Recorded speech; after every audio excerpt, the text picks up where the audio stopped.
Salut tout le monde, très content de vous retrouver pour cette première vidéo de l'année dans laquelle on va analyser le Bitcoin, l'Ether, Link et ADA.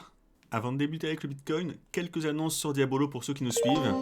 Premièrement, c'est un partenariat officiel que Diabolo a conclu avec l'échange FTX qui interviendra au premier trimestre 2021. On vous en dira plus là-dessus dans les prochaines semaines. Et deuxièmement, on vous annonce qu'il y a l'intégration des futurs sur Binance qui va bientôt être opérationnelle. Normalement, c'est pour le mois de janvier. Donc les traders pourront utiliser du levier sur la plateforme et pourront faire des shorts, faire des ventes grâce aux futurs.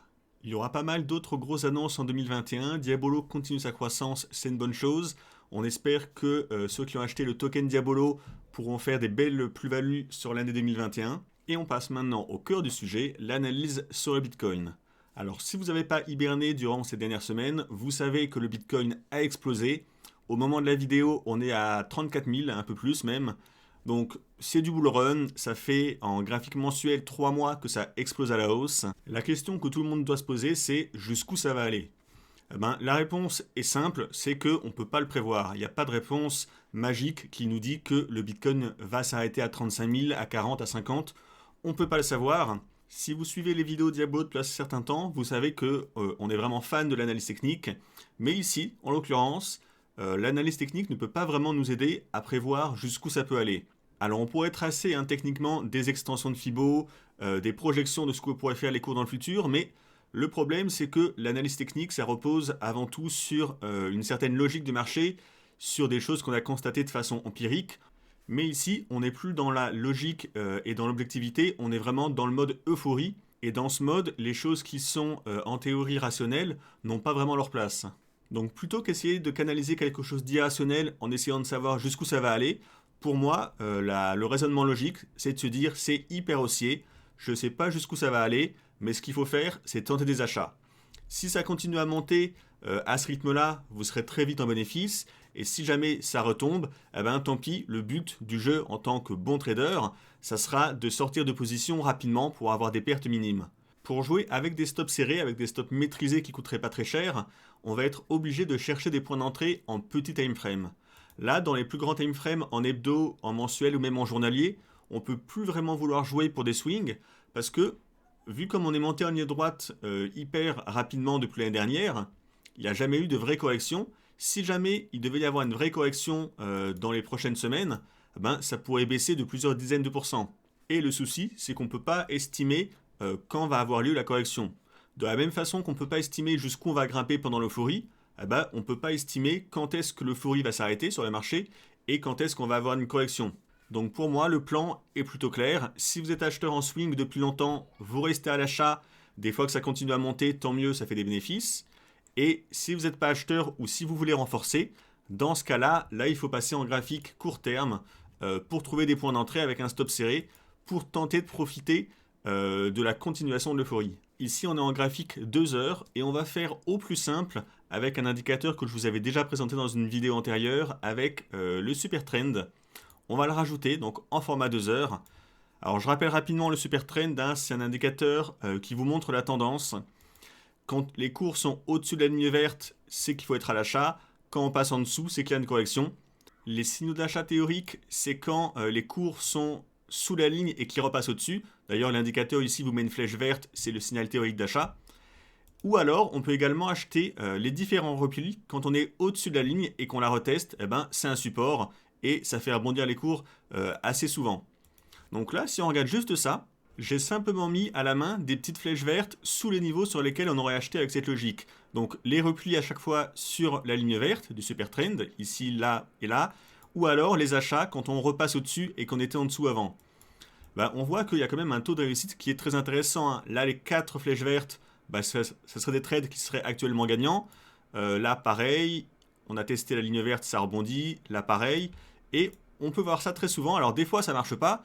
Des fois, on se ferait sortir. Mais sur la majorité des flèches vertes que j'ai ici, là et là, à chaque fois, c'est des trades gagnants avec un pourcentage de succès très très haut. Alors, des fois, ça marche pas. Par exemple, ici, on avait un signal d'achat sur cette bougie. Donc, on achète en clôture. Donc, on achète ici.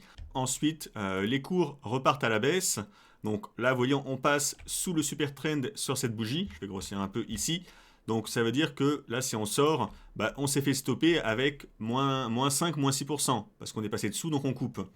Donc là, ça n'aurait pas marché, mais regardez le nombre de signaux qu'on a ici, on achète là, tant qu'on reste dessus, on tient.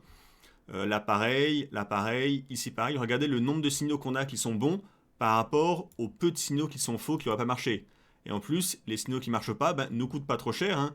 Donc là, on aurait peut-être perdu 6%, mais les autres, par exemple, si on a acheté ici, là sur le test ici, on achète en clôture de bougie à ce niveau-là, bah, là on repasse en dessous, on va couper, mais vous voyez, on coupe quasiment à zéro. Donc là, on n'aurait rien perdu.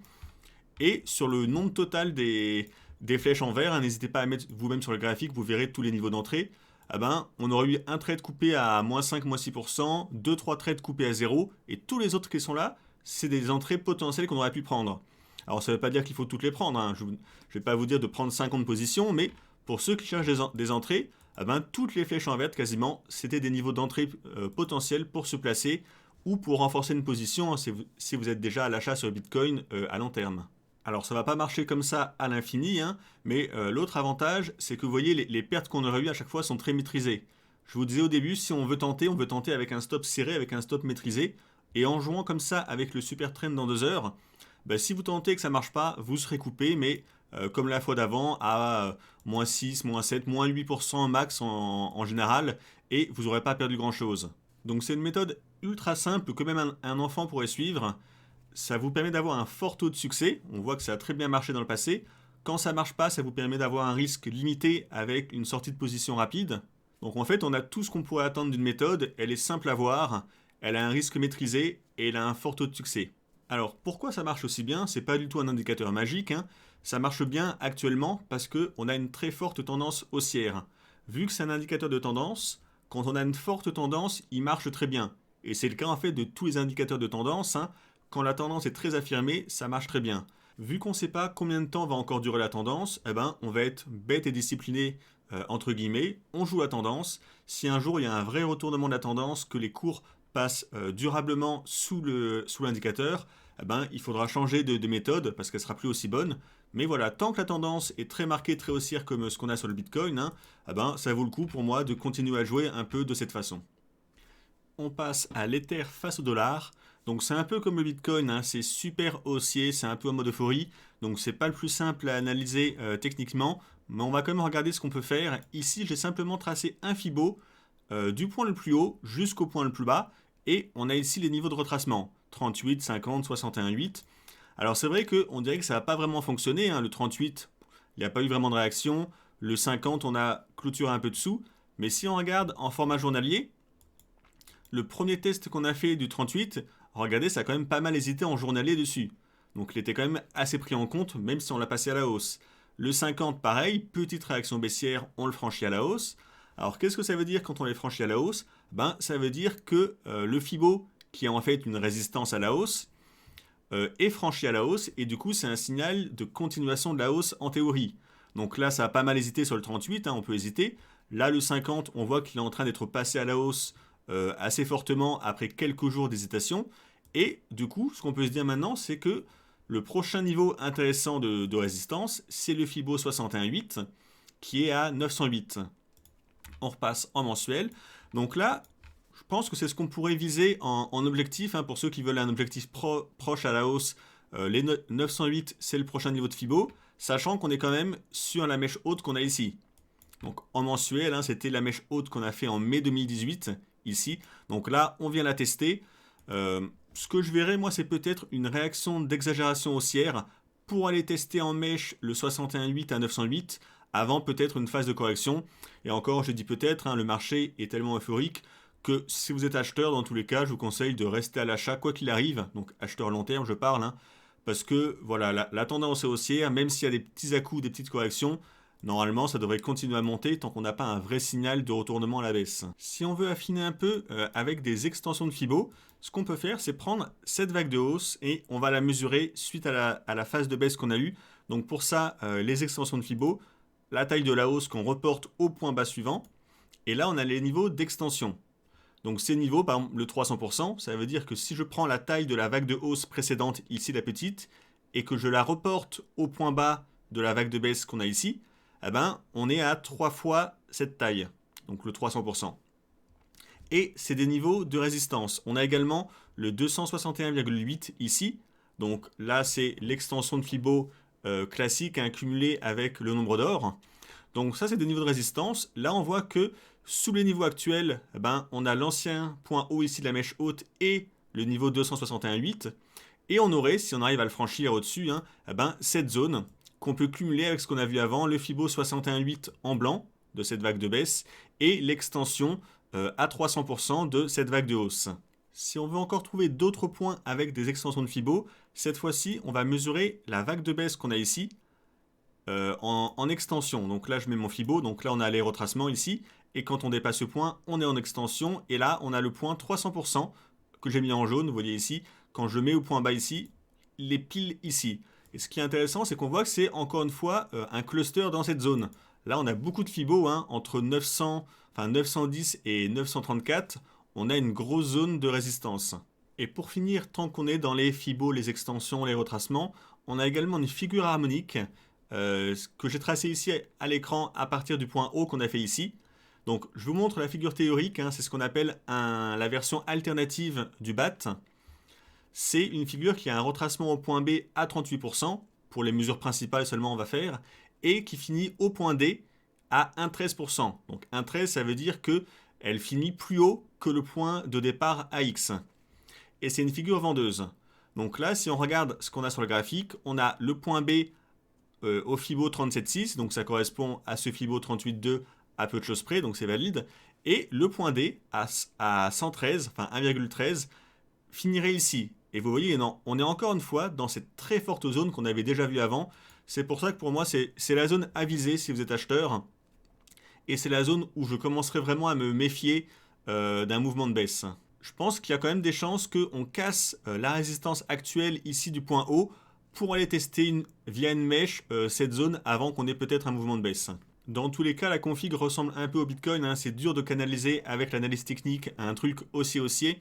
Du coup, vous pouvez regarder en petit time frame. Si on passe en 2 heures, vous pouvez employer en fait la même technique que celle que j'ai montrée avec le super trend sur le Bitcoin avant. Si on le rajoute, là sur le super trend, on avait un signal théorique d'achat ici, franchissement à la hausse. Là, ça serait déjà bien en gain. Ici, on aurait eu un mauvais signal, mais avec une petite perte ici. Là, on aurait acheté avec un signal d'achat qui serait en gain actuellement. Je ne vais pas tout refaire comme sur la Bitcoin, vous avez compris la logique. Tant que la tendance tient, de toute façon, les indicateurs de tendance marchent bien. Donc là, il faudrait attendre un petit repli. On est un peu au milieu de nulle part, ça pousse. Si on se replie vers le super trend, ça pourrait être l'occasion pour ceux qui veulent tenter à court terme de tenter un petit achat. On passe à Link en USDT. On commence par le graphique mensuel. La clôture du mois dernier était plutôt une bougie baissière. Sur le mois de décembre, on a eu une bougie baissière. Mais malgré ça, la tendance de fond reste plutôt orientée à la hausse sur Link. Ce qu'il faut voir à mon sens ici, c'est que on est dans une espèce de zone de congestion comme ça. Si on prend les clôtures de bougies mensuelles, on a testé le point haut vers les 16, grosso modo ici.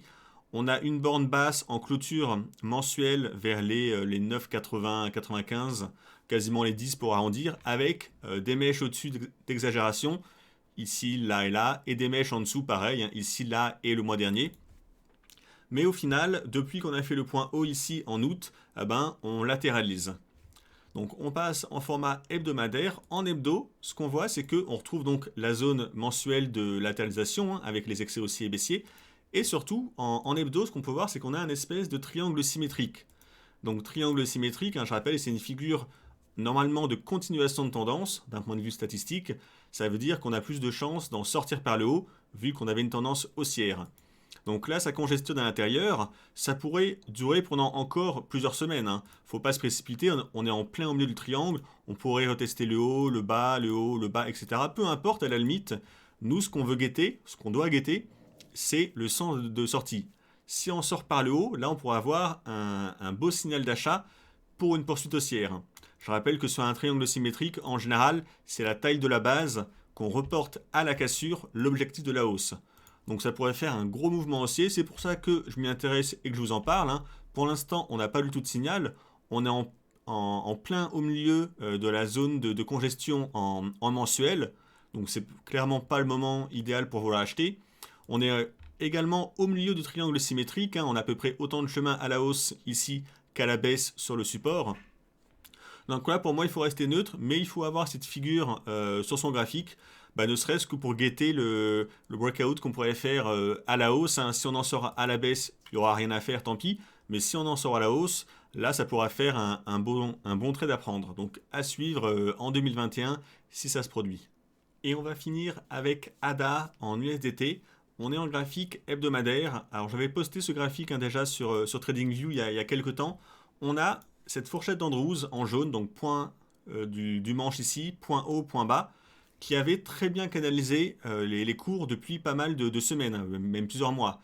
Une fois qu'on avait tracé, on avait des tests de la médiane assez propres avec des belles réactions. On a retesté le haut de la fourchette ici avec une très belle réaction. On a retesté à nouveau le haut ici avec une petite réaction de baisse par la suite. Et cette semaine, on est en train de réussir à la franchir par le haut. Donc c'est peut-être un signal de poursuite haussière. Si on sort de la fourchette par le haut, en général, c'est un signal de poursuite de la hausse avec accessoirement des retests de la fourchette par au-dessus. Mais ça devient donc un support si les cours corrigent par la suite. Dans les objectifs à la hausse, alors on a le Fibo 50%, on n'en est pas très loin. Là, on serait à 20 300. Donc, c'est le Fibo de cette vague de baisse, la grande vague de baisse qu'on a ici. On a testé le 38, on est en train de le casser. Donc, le prochain logique, c'est le 50. Puis le 61,8 à 24,68 en objectif de hausse. Alors, quand j'ai commencé la vidéo ce matin à 8h à regarder les cours, je voulais proposer un achat sur ADA, mais là, on a déjà décollé en fait le temps de tourner la vidéo et de parler des autres actifs. Ce matin à 8h, en fait, on était ici. Là, voilà. À ce niveau-là, en fait, on était sorti du canal à la hausse de la fourchette. On l'avait retesté ici. Et là, ce matin, on retestait à nouveau le niveau. Donc, c'était un niveau d'entrée intéressant. Alors, on va actualiser maintenant. Tant pis, on ne refait pas l'histoire. Du coup, ce qu'on peut voir ici, c'est qu'on a un espèce de canal baissier comme ça, je pense, parallèle. Point haut, point bas, point bas. Donc, on avait en fait un flag. Les flags, c'est un canal parallèle qui est à contre-tendance de la tendance générale, donc la tendance haussière, un flag baissier qui se présente, et les flags, c'est des figures de continuation de la tendance principale. C'est-à-dire qu'un flag baissier, un drapeau, on en sort par le haut, statistiquement parlant, il y a plus de chances. Donc là, les stats sont respectés, on en est sorti par le haut, donc ça pouvait être un niveau d'achat également à la sortie du flag. Maintenant, là, on est un peu haut pour vouloir acheter maintenant. Ce qu'on peut se dire, c'est que si on corrige, qu'on revient tester avec un throwback ici, le canal ou même jusqu'à l'oblique jaune, qui est la fourchette d'Andrews, rappelez-vous, je la remets un coup ici, ça peut être un niveau d'achat intéressant. Donc là on parle pas pour du swing à long terme, mais pour tenter de se placer à court terme, ça serait un niveau quand même qui serait pas mal. Alors hop, en 4 heures, je vais remettre le niveau ici. Donc ce sera un achat vers les... si on vise un retest en plus des anciens points hauts qu'on a ici à l'horizontale, voilà, ça fait une zone d'achat qui serait idéale vers les 0,175 à peu près. Si ça arrive, je pense qu'on peut tenter un petit achat avec un stop un peu en dessous, un stop à 8%, on peut dire 8-9%, pas plus. Ce qu'on vise, c'est le Fibo qu'on a au-dessus ici, donc à 16%. On va repasser en graphique hebdomadaire, donc à 20,308. Ça nous fait un ratio rendement risque qui est pas trop mal. Là, on est à 2 pour 1 quasiment. Mais le but, vu qu'on est sorti de la fourchette d'Andrews à la hausse, c'est même de viser le Fibo suivant. Soyons ambitieux. Si on vise le Fibo suivant, ça fait 41%. Ça nous ramènerait donc au Fibo 61,8 ici à 24,68. Ce qui est envisageable, si on est bel et bien sorti de la fourchette d'Andrews, donc du canal haussier parallèle si vous préférez, si on est bien sorti par le haut, si jamais on reteste le canal comme on a vu avant, c'est le niveau logique à aller chercher par la suite. Une sortie haussière d'un canal qui est lui-même haussier, c'est quand même un fort signal de hausse. Alors peut-être que ça peut être un piège acheteur et qu'on va clôturer en mèche d'ici la fin de la journée et rebaisser beaucoup. Ça peut arriver, on ne peut pas le prévoir à l'avance, mais dans tous les cas, là on peut tenter un trade avec un bon ratio rendement risque dans le sens de la tendance. Donc c'est plutôt les trades que j'aime bien tenter moi. Donc à court terme, voilà, si on corrige sur le flag ou sur la fourchette d'Andrews un peu plus bas, qui est à 0,17 actuellement, ça pourrait faire une entrée pour tenter à court terme de se placer sur ADA. on a fini avec la vidéo hebdo. Merci de l'avoir suivi. N'hésitez pas à liker et à partager si vous avez aimé. Je vous dis à mercredi prochain pour le live sur YouTube à 13 h. Passez une bonne fin de week-end et bonne année tout le monde. Salut!